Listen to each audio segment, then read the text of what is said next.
এবং এখানে মূল্যবান তাকরির তাফসির নসিহত পেশ করবেন শেখুত তাফসির পীরে কামের আল্লামা খুরশেদ আলম কাসিম দামাত বারাকাতুল আলিয়া। মাগরিবের নামাজের পরপরই তিনি এখানে উপস্থিত হবেন ইনশাআল্লাহ।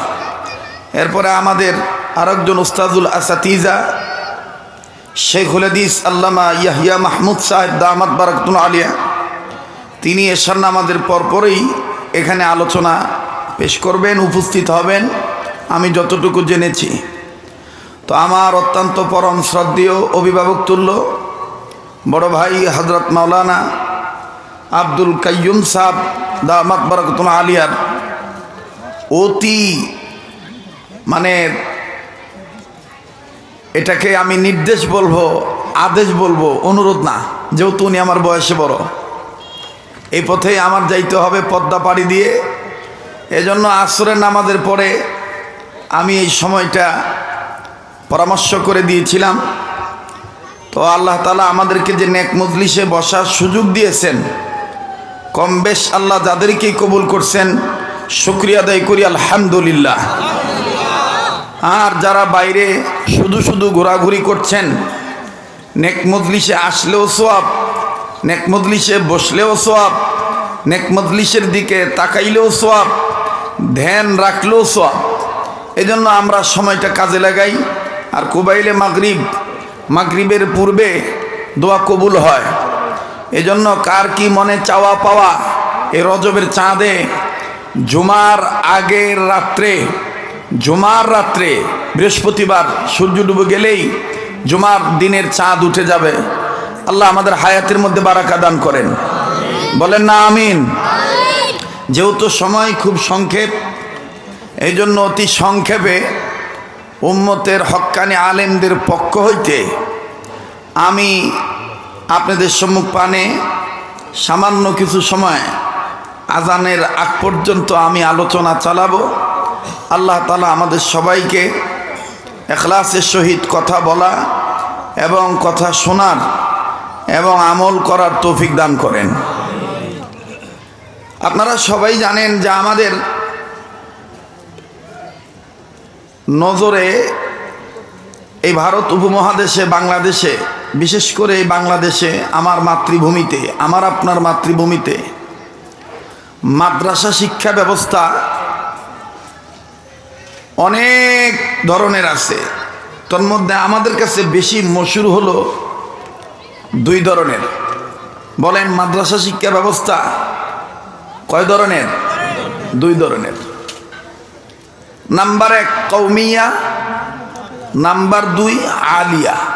আমাকে একটু সাহায্য করবেন। Number 1 Qawmia, number 2 Alia. এখন মাদ্রাসা শিক্ষা ব্যবস্থা এতক্ষণ আমি আপনি বুঝলাম যে আমাদের কাছে অনেক আগ থেকেই পরিচিত, মশহুর, আলোচিত দুই ধরনের মাদ্রাসা, কওমিয়া, আলিয়া। এখন আমার আপনার বুঝতে হবে কোন মাদ্রাসা শিক্ষা ব্যবস্থা সফল এবং কোন মাদ্রাসা শিক্ষা ব্যবস্থা বিফল। কারণ আমি যে কাজ করব, আমি যে শিক্ষা গ্রহণ করব, আমি যে আমল করব, আমি যে রুজি রোজগার করব, আমার একটা টার্গেট আছে। আমি যেন বিফল না হই, সফল যেন হই। কথা বলেন? তো এই জন্য আমার আপনার বুঝতে হবে যে কোন মাদ্রাসা শিক্ষা ব্যবস্থা সফল এবং কোন মাদ্রাসা শিক্ষা ব্যবস্থা বিফল। আর কোন মাদ্রাসা শিক্ষা ব্যবস্থা সফল হইতে গেলে, মাদ্রাসা শিক্ষা ব্যবস্থা সফল হইতে গেলে কয়টা গুণের দরকার, এইটা আমাদের একটু জানা দরকার। আমরা দাওয়াত তাবলীগের উসুল অনুযায়ী বড়দের মজলিসে আমলের জন্যে জেহেন সাফ রেখে এই কথাগুলি শুনি, এটাই জীবনের শেষ সময় হইতে পারে। উম্মতের হক্কানি উলামায়ে কেরামগণ বলেন মাদ্রাসা শিক্ষা ব্যবস্থা সফল হইতে গেলে 3টি গুণের দরকার। বলেন কয়টা গুণের দরকার? 3 গুণ। 3 গুণে গুণান্বিত হবে যে মাদ্রাসা শিক্ষা ব্যবস্থা, সেই মাদ্রাসা শিক্ষা ব্যবস্থা সফল। এখন সেই 3 গুণ কোন 3 গুণ? নাম্বার 1 বৈশিষ্ট্য, যাকে আমাদের বড়রা বলেন, আমাদের আকাবির আসলাফ বুজুর্গরা, আমাদের ওস্তাদগণ আমাদেরকে শিখিয়ে দিয়েছেন, জেহেনে ঢুকিয়ে দিয়েছেন। আমরা তাদের নেক সহবত থেকে কখনো সিনা পর সিনা, কখনো কিতাব থেকে, কখনো কুতুব থেকে আমরা জানতে পেরেছি।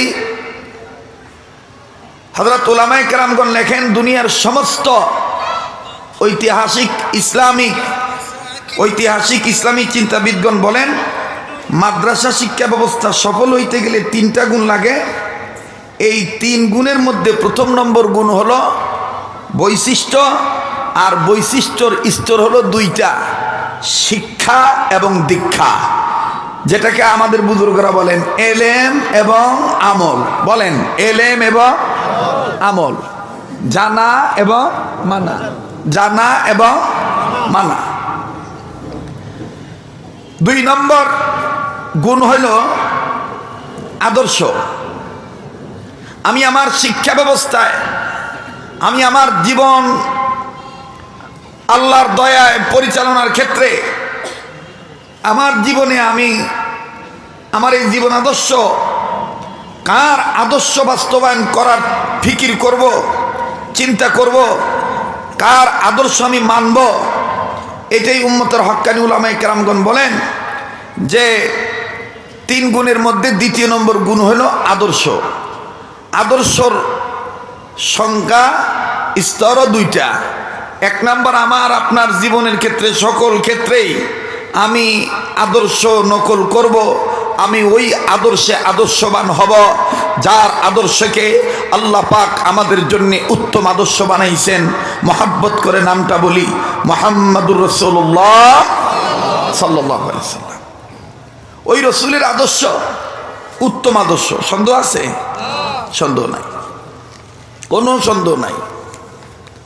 এটাকে আমাদের বড়রা আরো স্পষ্ট করে বলেন যে, এক কথায় রসুল করিম সাল্লাল্লাহু আলাইহি সাল্লামের সুন্নতের অনুসারী হওয়া। 2 নাম্বার, আমার জীবনে চলার মাপকাঠি আমি বানায় নেব সাহাবায়ে কেরাম রাদিয়াল্লাহু তাআলা আনহুম আজমাইনগণের জামাতকে।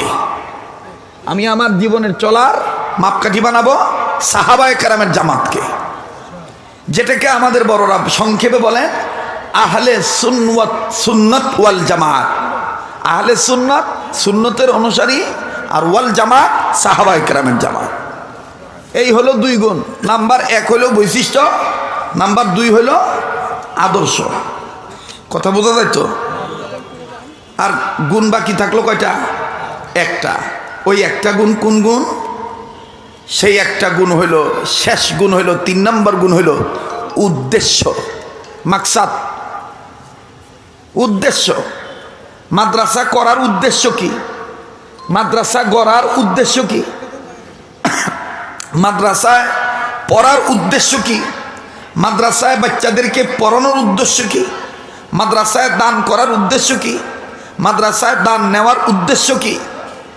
এটাই হযরত মাওলানা মুফতি মুহাম্মদ শফি রহমাতুল্লাহি আলাইহি ইয়া আইয়ুহাল্লাযীনা আমানু কু আনফুসাকুম ওয়া আহলিকুম নারা, এই সূরাতুত তাহরিমের 6 নম্বর আয়াতের প্রথম অংশের তাফসীরের মধ্যে ব্যাখ্যা এই কথাগুলি স্পষ্ট করে এভাবে বলেছেন।